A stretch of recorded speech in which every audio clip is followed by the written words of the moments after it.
नमस्कार विद्यार्थी मित्रांनो, स्वागत आहे आपल्या यूट्यूब चॅनल ज्याचं नाव आहे मोहित मोटिवेटेड एक्झाम चॅनल। आज आपण बघणार आहोत महाराष्ट्र शिक्षक पात्रता परीक्षा म्हणजेच महाटेट 2025 रोजी झालेले पेपर 2 मधील बालमानसशास्त्र आणि अध्यापनशास्त्र या विषयावरील आधारित प्रश्न। चला तर मग सुरुवात करूया व्हिडिओला। मागील भागात आपण 68 प्रश्न बघितली होती। आज आपण त्यापुढील प्रश्न बघणार आहोत। प्रश्न क्रमांक 69। सॉल्व्ही आणि मेयर यांनी मांडलेल्या भावनिक बुद्धिमत्तेच्या 5 सक्षमतांमधील सामाजिक कौशल्य या सक्षमतेमध्ये खालीलपैकी कोणत्या घटकाचा समावेश होत नाही? पर्याय आहे राजकीय भान, संघर्ष व्यवस्थापन, नेतृत्व, संप्रेषण। तर याचे योग्य उत्तर आहे पर्याय क्रमांक 1 राजकीय भान।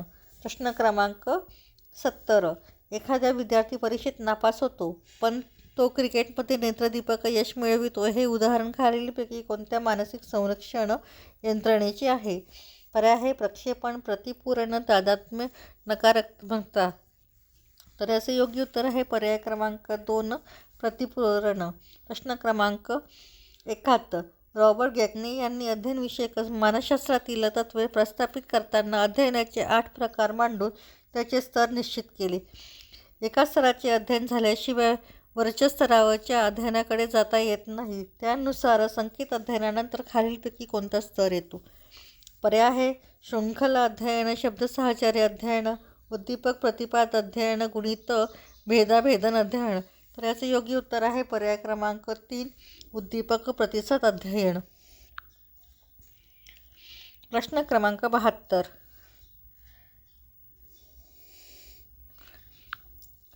विद्यार्थ्याने अभ्यास करताना विश्लेषण करणे, तत्त्व शोधून काढणे, त्याचे समायोजन करणे यावर भरत असेल तर रच अध्ययन संक्रमण होते। हे कोणत्या अध्ययन संक्रमणाच्या उपपत्तीमध्ये मांडले आहे? पर्याय आहे सामान्यीकरण उपपत्ती, सामान्य घटक उपपत्ती, शक्तिवादी उपपत्ती, बॅगलेची उपपत्ती। तर याचे योग्य उत्तर आहे पर्याय क्रमांक 1 सामान्यीकरण उपपत्ती। प्रश्न क्रमांक 73।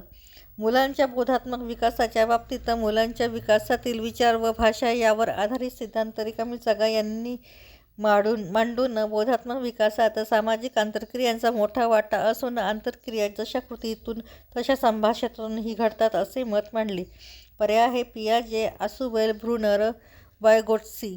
तर याचे योग्य उत्तर आहे पर्याय क्रमांक 4 वायगोट्स्की। प्रश्न क्रमांक 74।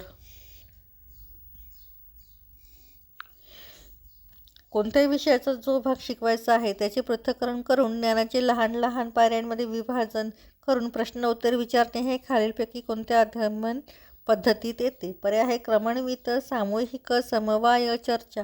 तर याचं योग्य उत्तर आहे पर्याय क्रमांक 1 क्रमणवित। प्रश्न क्रमांक 75।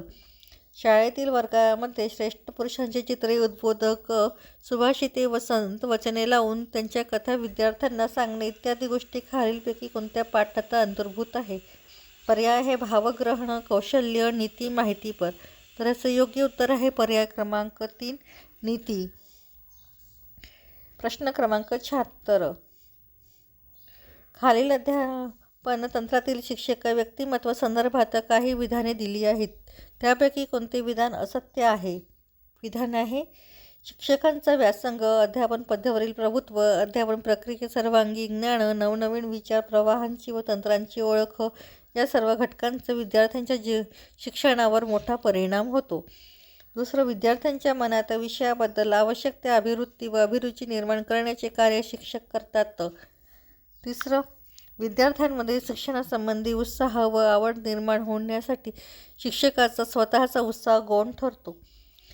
चौथं, अध्यापनात शिक्षकाचे स्थान अनन्यसाधारण आहे। तर याचे योग्य उत्तर आहे पर्याय क्रमांक 3 विद्यार्थ्यांमध्ये शिक्षणासंबंधी उत्साह व आवड निर्माण होण्यासाठी शिक्षकाचा स्वतःचा उत्साह गौण ठरतो, हे विधान असत्य आहे। या पुढील प्रश्न आपण पुढील भागात बघणार आहोत। व्हिडिओ आवडल्यास व्हिडिओला लाईक करा, कॉमेंट्स करा, जास्तीत जास्त हाईप करून व्हिडिओ शेअर करा आणि चॅनलला सबस्क्राईब करायला विसरू नका।